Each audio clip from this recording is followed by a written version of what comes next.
And so how does the FEMA appeal process work? And what do I have to do?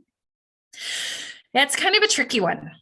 And it's very important to follow a few steps. So I'm going to share my screen to allow you to see some key things to keep in mind when you appeal. The first thing is keep your letter that you write very short and sweet. Eliminate all the fluff. It's very easy because you're the one who's gone through the disaster. It's very easy to write everything that's within your heart. How long you've lived in your home, how much that home means to you. It's very easy to write 1 to 2 pages in a letter. FEMA receives lots of appeals across the United States for many disasters. They're not, unfortunately, going to take the time to read through those long letters. So when you write your appeal letter, make it very short. Explain what you're appealing. So if it's home repair, I'm appealing the home repair monies I've received. Explain whether or not you had insurance. If you did not have insurance, right? I did not have insurance at the time of the disaster. If you did, explain that you had it and explain how much award monies you received from your insurance company, if anything.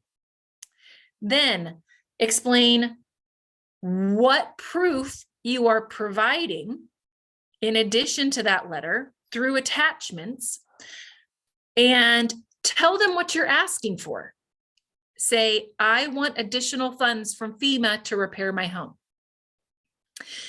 Make sure you have information on that letter that identifies who you are. Your name, the last 4 digits of your social security number, your FEMA registration number, the name of the disaster, and that 4-digit disaster code with DR in front of it, and the date. You want to make sure all of that information is on every single page of your appeal. That way you make sure that every page doesn't go missing. You know, it all stays together, nothing goes missing. There is one statement you have to have on this letter in order for FEMA to process anything. And that says, I hereby declare under penalty of perjury that the foregoing is true and correct. If you do not have this statement in your letter, FEMA will not process your appeal. This is like a notarized statement. You then need to sign the letter and place some contact information on there so FEMA knows how to reach you. And then we recommend listing out everything that you're going to attach on that letter. So, although the letter itself is very short and sweet, please make sure that you have as many detailed attachments to prove that you need that additional assistance. Okay? So some examples of attachments would be your insurance declaration page and settlement statement. Otherwise, it could be contractor estimates showing that you do have extra damage to your home, or it could be proving ownership or proving that you occupy the residence, or proving you are who you say you are.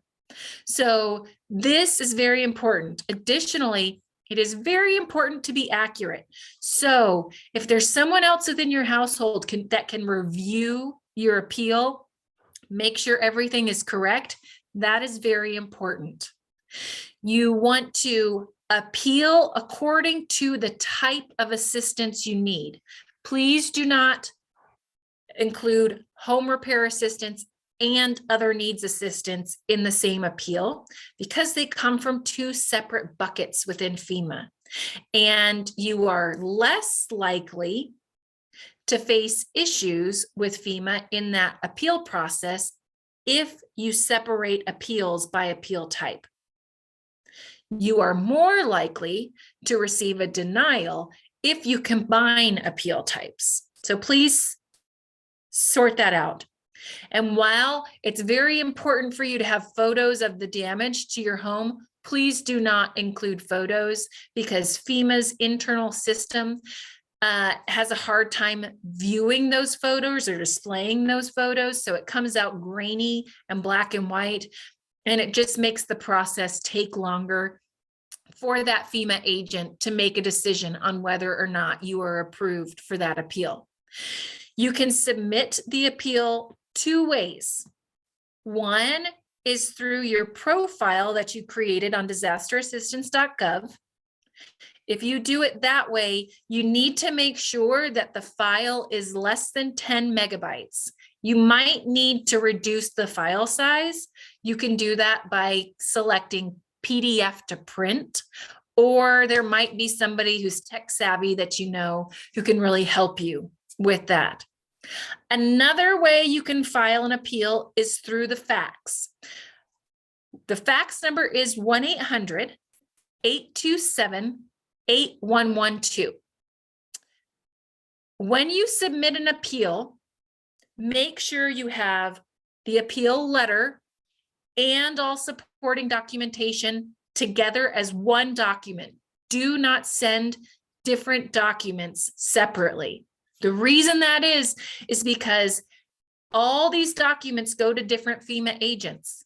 They won't have everything together in one piece. You want everything in one piece so one agent views the documents, and that'll make sure your appeal is decided upon a lot quicker.